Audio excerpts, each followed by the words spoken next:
তুমি রিলসে তুমি আর মনোযোগ, তুমি কেন আমাদের সাথে শুটিং করতে পারতেছো না? ডিরেক্টর তো আমাদের কাছে টাকা দিয়ে নিয়ে আসছে। দেশের শোবিজ অঙ্গনে হঠাৎ করে শুরু হয়েছে আলোড়ন। ছোট পর্দার অভিনেতা শামীম হাসান সরকারের বিরুদ্ধে সহকর্মী অভিনেত্রী প্রিয়াঙ্কা তুলেছেন মারধর ও ধর্ষণের হুমকির মতো গুরুতর অভিযোগ। প্রিয়াঙ্কার দাবি, শামীম শুটিং সেটে তাকে অকথ্য ভাষায় গালিগালাজ করতেন, এমনকি তার গায়েও হাত তোলার অভিযোগ এনেছেন তিনি। আরো গুরুতর অভিযোগ করে তিনি বলেন, শামীম মাদক সেবন করে তার সঙ্গে খারাপ ব্যবহার করতেন এবং প্রকাশ্যেই ধর্ষণের হুমকি দিয়েছেন। এসব অভিযোগের পর পাল্টা সংবাদ সম্মেলন করে শামীম নিজেকে নির্দোষ দাবি করেন। তিনি বলেন, সত্য উদ্ঘাটনে শুটিং সেটের সিসিটিভি ফুটেজ পরীক্ষা করা যেতে পারে। এই ঘটনা ঘিরে আলোচনায় উঠে এসেছে আরো দুজন তারকার নাম, বরবাদ সিনেমার পরিচালক মেহেদী হাসান হৃদয় এবং অভিনেত্রী অহনা রহমান। যদিও শামীম প্রিয়াঙ্কার ঘটনার সঙ্গে তারা সরাসরি জড়িত নন, তবুও সাম্প্রতিক কিছু সাক্ষাৎকারের কারণে আলোচনায় চলে এসেছেন তারা।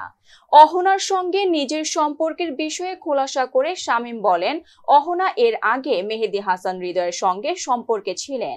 বিভিন্ন সাক্ষাৎকারে যেসব কটূক্তি ব্যবহার করে অহনা তার প্রাক্তনকে জানোয়ার বা অমানুষ বলে উল্লেখ করেছেন। আমার প্রাক্তন একটা অমানুষের বাচ্চা, একটা অমানুষ, একটা ভয়ঙ্কর লেভেলের অমানুষ। সেগুলো মূলত হৃদয়কেই ইঙ্গিত করে বলা হয়েছে।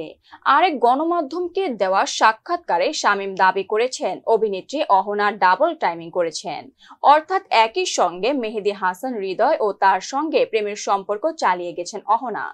শামীম বলেন, সংবাদ সম্মেলনে অহনা ও মেহেদী হাসান হৃদয়কে নিয়ে কথা বলতে বাধ্য হয়েছে।